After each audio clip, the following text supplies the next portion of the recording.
This podcast is brought to you by Penji. Penji is a creative subscription service that gives you access to pre-vetted, agency-trained creatives from all over the world. From graphic design to illustrations to social media management and web development, it's all included for one monthly price. It's time to say goodbye to the hassle of searching for top-notch creative talent. With Penji, you get quality and consistency delivered right to your inbox every day, carefully crafted for you by humans. So meet your new creative team today. Head over to penji.co for more and enter the coupon code located within the podcast show notes.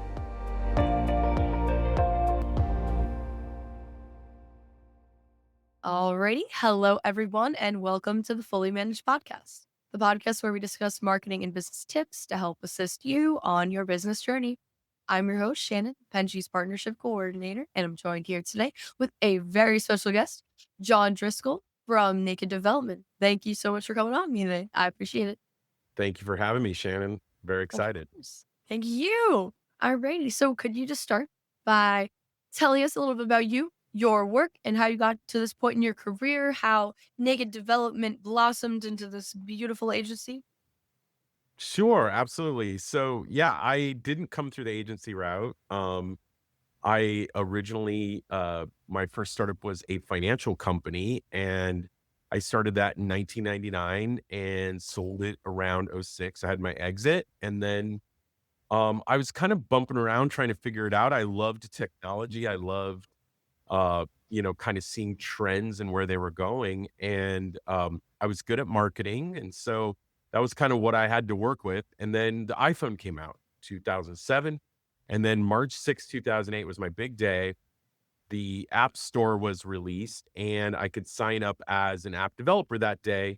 And I was just blown away by the possibilities of what we could build onto these amazing phones that we had now. And so I signed up $99, gave it to Steve Jobs, and they gave me the ability to do that. I didn't know how to code. I didn't have really any of the capabilities, but I hired people to do it. I taught myself a lot of things, and it was a crazy journey. We started kind of doing stuff for big companies at first. And then as time went on, we really found our DNA was really in startups. And that's kind of where we've sat for the last 10 to 12 years. Yeah. Awesome. So, well, one, that's incredible because that's definitely a big switch. A lot of people start in the agencies and Yeah. are in a startup agency and then kind of work their way up to making their own or whatever. So it's really cool that you were able to do that. And also find something that you're interested in that you had no experience in. That's that's really I'm a little cool. dumb like that, Shannon. Yeah. Yeah. Yeah, but it worked out. I always say dumb decisions are dumb if they work out. You know. I always say I'm stubborn enough that I just won't give up until I figure it out. That's kind of really That's good. You who I can't am. really, I don't think that's a bad thing. As long as you're doing what makes you happy, Yeah, that's for awesome. sure. And being able to teach yourself something is a big part of marketing. I feel like that's a Yeah, lot of marketing. it is. It's always changing. It's never the same. Yeah. Exactly. Yeah. So when you say that your target audience kind of is startups now, that's Mhm. like your bread and butter, do you mean developing apps for these startups Yeah. for okay. So what is kind of the process of that? I'm assuming most of them come to you with no idea. Or maybe they're just like, kind of recreate my website kind of thing. How does that work? Yeah, I think most people, I think almost everybody has an app idea or a startup idea inside. And what they're trying to do is try to figure out, what do I do with this thing I want to do? And people come to us exactly like that. They haven't worked on anything. They haven't, really done anything most of the time. I'd say about 90% of the time. And they just really have this idea and they're looking for somebody to help them launch it. And that's kind of what Naked is built to do. And over the years, we've just really seen we've seen all the needs that a founder like that would have, and we've done all this work to try to provide for all of those needs. Not just designing it, not just consulting on figuring it out, but developing it, helping to fund it, to teaching you how to be a founder, teaching you how to market it, all of those things. And that's why now we're kind of more of an ecosystem than a company nowadays. But yeah, so people come, we get about 200 inquiries a month, people every day. Not to mention people just attending my free classes all the time. So we have hundreds and hundreds of people trying to get into the program, and it's the Naked Accelerator program. And people kind of apply to get in there, and we approve about 12% of the ideas that come to us. And those 12% really get a ton of support. What is your kind of vetting process for this? Is it just something that you are excited about, or is it something that, I don't know, do you have some kind of niche where you think you're better at working with certain Yeah. companies? Yeah, we don't do games, but I would say any other app other than games, we are product wise, we're not that specific. Mhm. Unless we don't feel like there's a market for it. That's a different thing. I think Mhm. we're more concerned about the founder and what kind of expectations that founder has for what I call the founder's journey is going to look like. And so I feel like some founders are kind of pie in the sky, on how they think that's going to go. And then we have some realistic founders who really are like, they're really set and understand what it's going to take to get to the finish line. And so we really look for those people that have the right expectations for where they're trying to go. And they really just need the assistance. They need the expertise. And we feel like those kind of people we can do a lot with. So I would say we're very, very founder focused. Okay. Do you think that that is something that helps you kind of make sure there's not a personality clash? I know that that sounds kind of weird, but I know that No. a lot of people vet their clients based off of how they think they're going to work with them. And so being founder focused, you can kind of guarantee, at least maybe not guarantee because you never really know how someone's going to be, but Yeah. you can kind of make sure that that's the right person that you want to work with. Yeah, we have 6 personas, when they go through the interview process, and there's 2 interviews, and then they get to me, and I approve every, founder and every idea still. So, yeah, I would say yes, it does have a little bit to do with how it would be to work with us, but I think it's more like we wanna work with people that we think can get to the finish line, right? Mhm, mhm. But they have So the stamina, the momentum, the inspiration. yeah, like, they know how to bring people together. They're teachable, but they're also really, know what they want. I think it's a combination of all of those things. And I think we've seen the pattern of the founders that make it, and we kind of look and go, all right, You know what that to look one we for. know is gonna probably get there. And so we want to be there and kind of just provide all the things that they're going to need to get, to be successful, really. That's great. I mean, that ensures your success. Where you ever take on, a troublesome, a scarier, intimidating kind of client where you're like, oh, this is a challenge. We're excited for this, even though you're not really sure how it's gonna work. Sometimes I think if it's product concerns, that's fine. I feel like we can pivot out of those, and kind of discover it. I think I've learned, and I think this is probably one of the biggest agency problems is trying to, you get desperate. Maybe you need a sale, and then you make this exception that you think is going to be great. And then that exception turns back, turns to bite you in the butt. And I think, if anything, I've learned to try not to do that anymore. If it gets past me, I missed it. It's not, it's not that I saw it and I made the exception. I think nowadays I know those clients are just more trouble than they're worth. And it's not that they're bad people, they're just a bad fit, right? I'm not saying they won't be successful. I'm not saying any of those things. They're just personality wise, maybe a bad fit for what we have to offer. We're not, I don't think, I think every agency has to be specific, and you have to go, hey, this is who we're looking for. And if you aren't doing that, I guarantee, I know everybody says this and people, agency founders really struggle with this, but you have to be specific. You have to be selective. And if you don't do that, you're going to find yourself out of business. That's what's going to happen. Yeah, no, for sure. I definitely, I've talked to startup agencies. I've talked to, agencies really far along in their process. And I think that a lot of times I'll ask, especially, someone like you that has started an agency that has been successful thus far. Um, I like to ask, what would you have told yourself, Oh, from the beginning? yeah. Um, now that you know what you know. And I think a lot of people say something along the lines of know your worth. Like, be, yes, it's understandable that startups need to accept a lot more than they want, because they need to make money and they need to, kickstart their business, have evidence that they're good at what they do. Um, but I think sometimes that could be at a detriment when you're taking on too much, that maybe just might not be too much, like, workload wise, but too much like you're you're not showing the best of your work because you're choosing clients that wouldn't work for you down the line or now.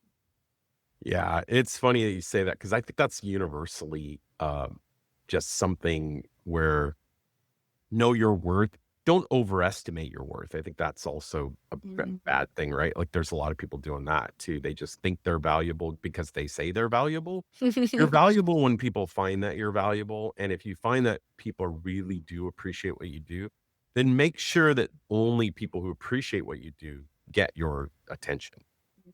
And I think universally that's true in life and in agency. I think it's true, period. When you give your attention to people that really want it and really value it, then you tend to get like a lot of returns. When you don't and you try to get people to like you or you're trying to be all things to all people and all these things, oh man, that is a trap that just leads to a lot of bad things. Like I said, in life and in agency for sure. Yeah, and it's exhausting. Yeah. You know what it is? Some people, I have this thing, like, it's kind of a dating principle for me. If I go on a date and I feel tired at the end of the conversation, Uh-huh. like drained, I'm like, that's not somebody I can have in my life. That's Period. not it. Yeah. My boss loves to relate marketing to dating. It's like his favorite thing to do. It Oh, really is a fitting thing to it do. is so fitting. It is. I always use all these dating analogies, and I think people think I'm crazy, but I do that because they are very similar. Because it has everything to do with providing value. It has everything to do with knowing your value. Like all of those kinds of things. It's relationships are an exchange of value. All relationships. And we don't like to think of them that way. "Oh, I just want to be loved for me, but that's not how it works, folks. Like you are loved for who you are, but also what you bring to someone's life. And I think that that's true for you and for them. And so there's no problem with that. That's not a bad thing. It doesn't mean somebody's using you. We all kind of use each other a little bit, Yeah. right? Like a little bit. It's okay. It's It's okay. not bad, that's kind of human interaction. Like, I think There you go. humans are inherently, and this is gonna sound bad, but I don't believe it as a negative thing. I think I humans agree. are inherently selfish. Even if Yeah. they are looking out for their fellow human, that makes them feel good, and Yeah. therefore that is selfish. Um, and I don't think that I get into debates with people about this concept all the time because I don't think it's bad to be selfish. I think that there is greed, which is Yeah. different than being selfish necessarily. But dating specifically, and it's so funny because my boss says stuff like this all the time. But there's a lot of things that I've genuinely learned through marketing that have helped in my dating life. Like Yep. it's actually and knowing your value is extremely like a Big one. huge part of that. Yeah. Is you have to be able to click with someone in a way that that you can work with them. Like Yeah. it's Like, think it's about, like, real. don't chase, don't be desperate, Mhm. know your value. Are we talking about dating or marketing? Exactly. It's Yeah. unbelievable, but all You're the really parallels are marketing there. yourself. Yeah, you're marketing yourself, and the more desperate you are, that does not work out well. The Yeah. more, the more you chase people, the more, like, if I was to, like, email a client back 5 times today, that would work about as well as it does with dating.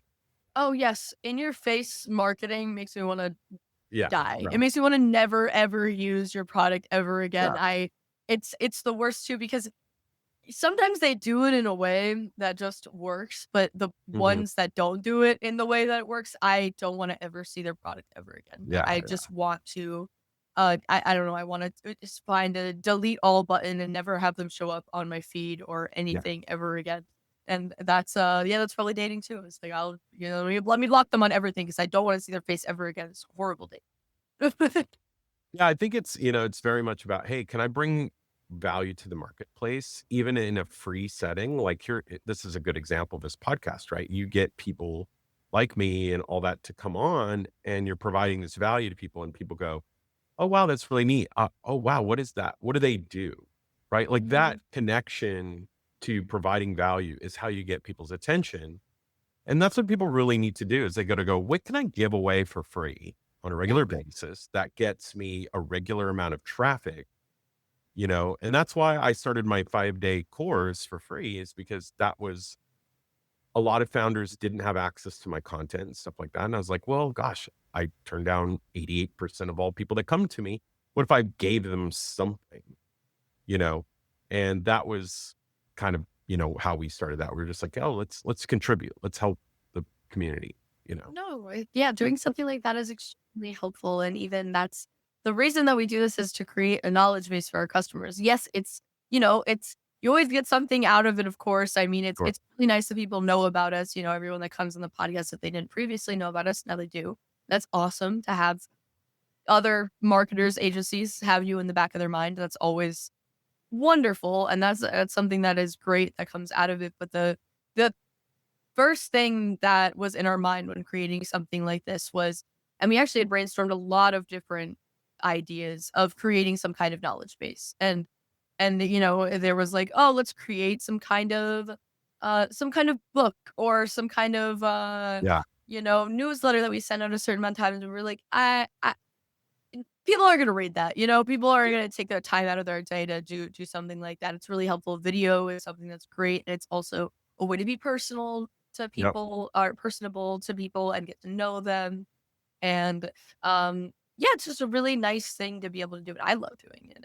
Yeah. The fact that No, this is it's fun. just yeah, it's fun, and to Right. be able to meet people. I get to learn things every day. I get to learn more marketing. They don't. Everyone thinks it's for the customers, but I learn new things every day, and it's awesome.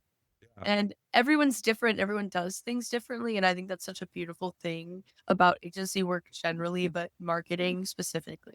Um, it's Yep. just a really lovely space to be in, and it's Yeah. also maybe a lot less pessimistic about marketing or the corporate world because a lot of people are super optimistic about it and, what influences them and different inspirations that they get outside of just Mhm. marketing, because marketing is everywhere. I've had people that get influence from celebrity come ups, Yeah.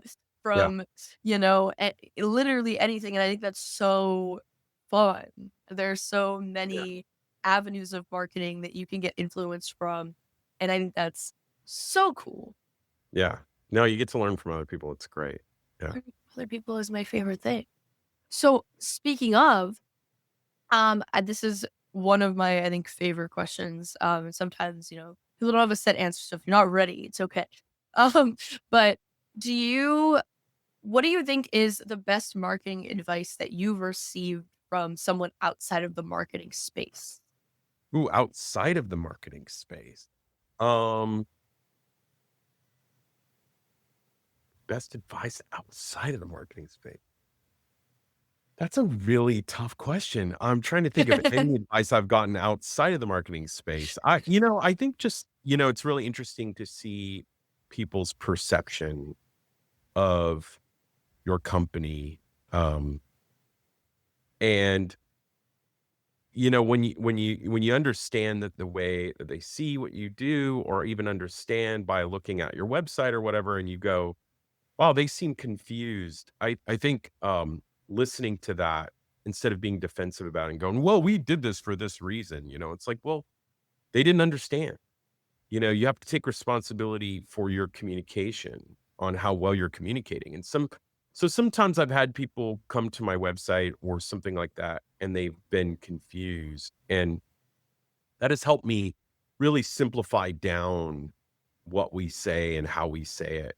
in ways, whether it be, how we define our agency. I think that that's a really tough thing when we say, we make app, are we an app dev shop, as the people say, or are we an agency, or how do you define yourself as an organization? And I think trying to say too many things is confusing. So you might have 4 things that you do, but you don't have to say them. It's like, how do people come to you?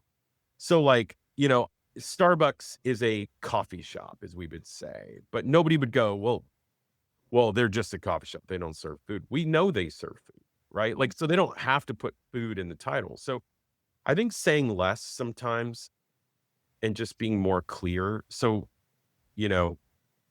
one of the things we do and put exercise through is make people be able to say what they do in 3 words or less. And I feel like if you're trying to say it with more than that, you're going to confuse people. So you're forced to just omit things because of the communication style. And so I will meet strangers and they'll go, what do you do? And I'll explain it or whatever.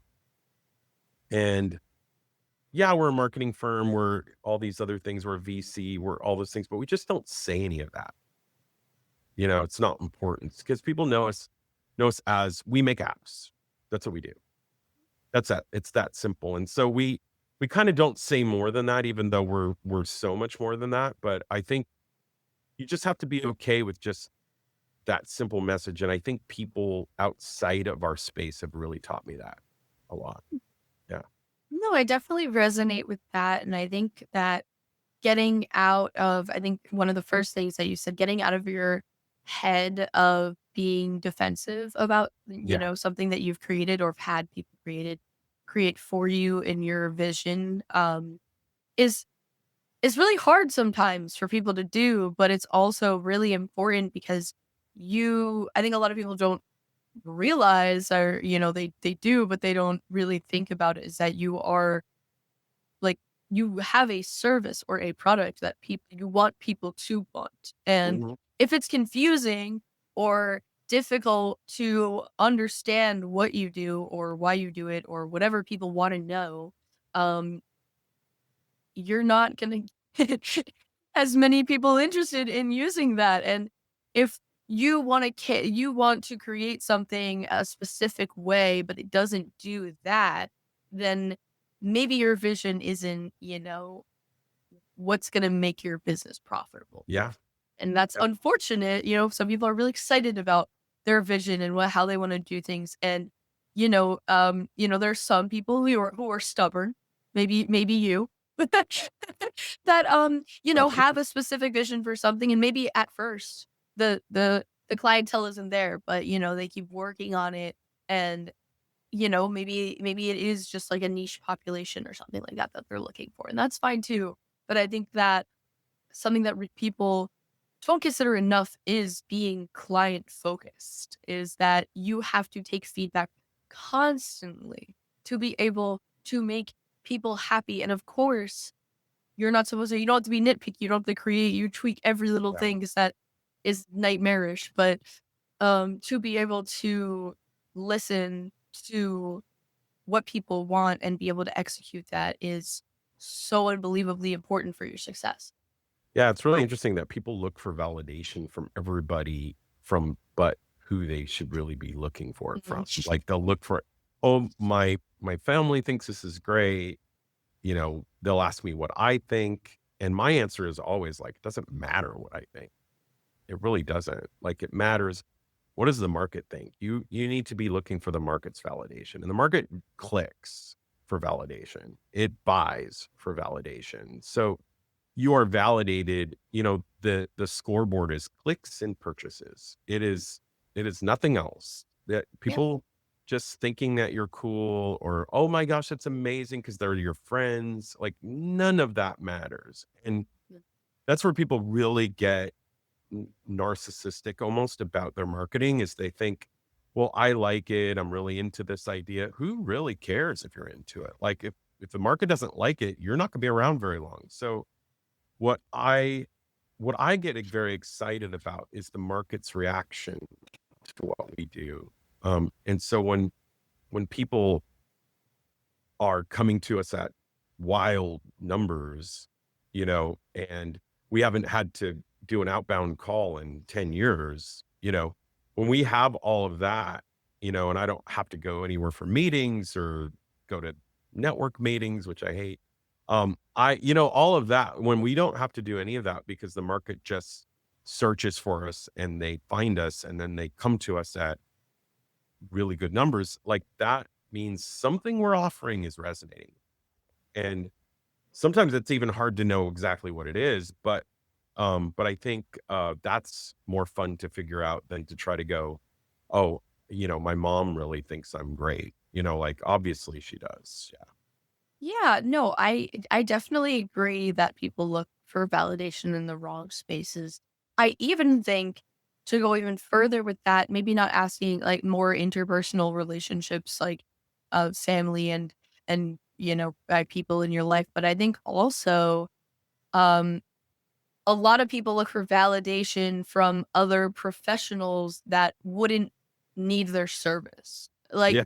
Like adjacent communities that, maybe do the same thing that Good. you do or whatever, that don't believe in your product or whatever it may be.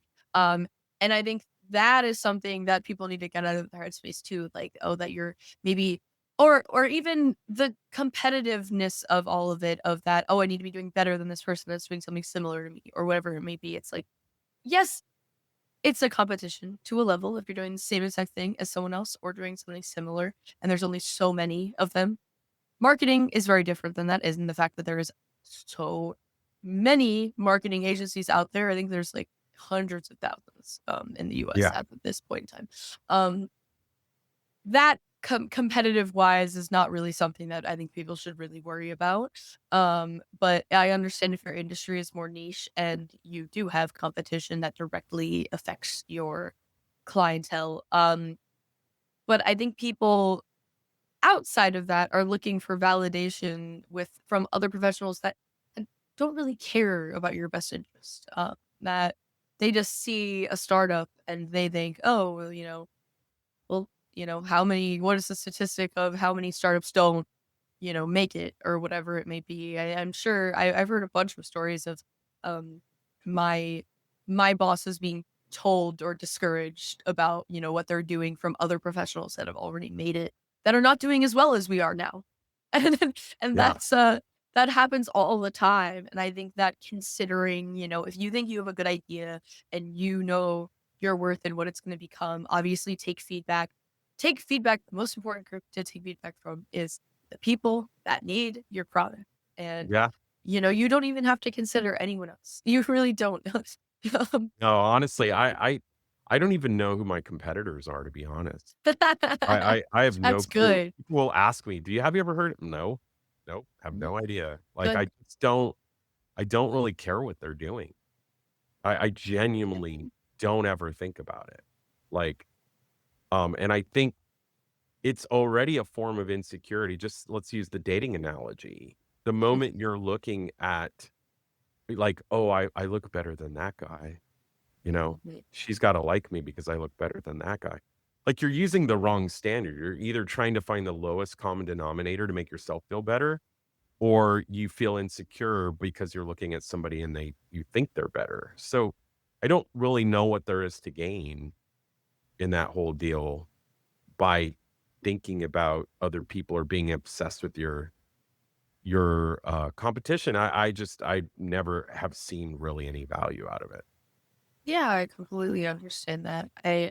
I don't really understand it either, and I think that it's it shows a lot more and a lot,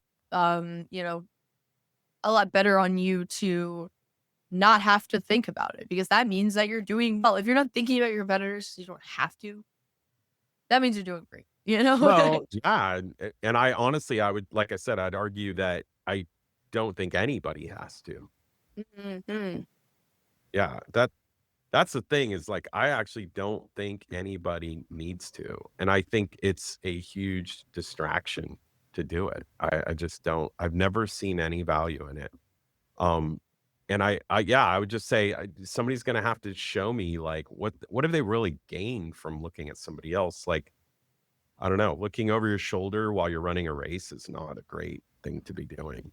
Yeah. Yeah, no, I definitely agree Yeah. with that. It's just like it Might feels be very idealistic, but I don't know. I no, don't think I think you're really right. I think, some people can't help it, but I also think that um no, you're 100% correct that I don't see a positive side to it because like what do you get out of yeah. keeping up with your competitor if you could focus that energy on other fruitful endeavors, you know? Well, you can also very easily just go, "Oh, well, we're doing better than them." So, like, and then you're not innovating anymore. I think that's what happens to big companies is they kind of Mm, just stop innovating because, like, I think if I looked at my competitors, I'd probably take my foot off the gas a little bit.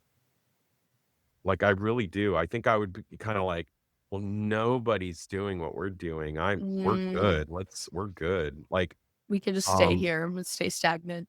yeah, like, why are we even doing this free class? Nobody's doing it, is what I've been told is that nobody's doing it. I haven't really looked, but, so like but I wanted to do it because I wanted to do it for our people. I really thought that it would benefit them, so I feel like I'm more obsessed with the user and that's how we are when we design an app is we're very obsessed with what does the user really want and how do we just like provide so much value that the price seems absurd.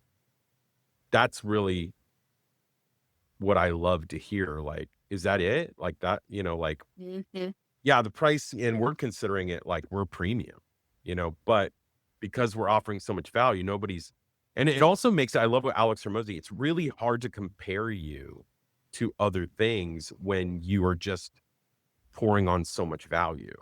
They have a hard time comparing you against it. He calls it brand slam offer. It's really, really hard to compare you to anything else. And I love that. I love people just going, we don't really know how to compare you to anything because we just haven't seen anything like, you know. Um, so I think that's a better perspective instead of going, hey, let's be like all these other folks doing the same thing we're doing. Yeah. No, that's completely true, and it's even you can even put that back to dating. Absolutely. Yeah. They're Yeah, all every there. girl wants to be with a guy that just thinks he's a little bit better than all the other guys, right? Like, that's super attractive, yeah. Yeah. No, exactly, you know? Yeah, Funny. I teach a concept called hot girl in the bar for people who are trying to raise money for investors, and I would say, you gotta be the hot girl at the bar where everybody wants to come up and talk to you, not she's not chasing down dudes, she's just sitting there going, "I'm awesome, come to me, ask me for my phone number." And when I go to investor events, it's kind of the same thing. Um, I never tell anybody about me unless they ask. Like I'm constantly always like, what are you doing? What are you into? Like really don't be focused on yourself. Be focused on them. If you're asking like 80% of the questions and they're doing 80% of the return talking, then they are basically feeling good because they are talking about themselves. People love to talk about themselves. So if you're asking a lot of questions, then they're like, "Oh my gosh, whatever that feeling was I had talking to that guy, I want that again." And they're like, "Okay, give me your phone number. I want to talk to you more."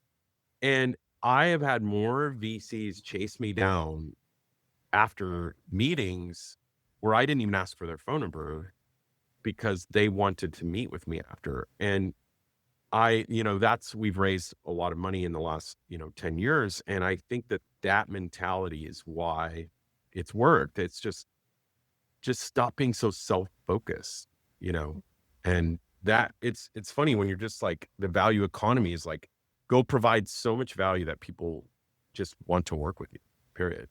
Mhm. They make it seem also almost unreal that Yeah. can provide that much for them. So they're just, they're, they'll always come out happy. Yeah. And they'll seek you out. Yep. Yep. Absolutely.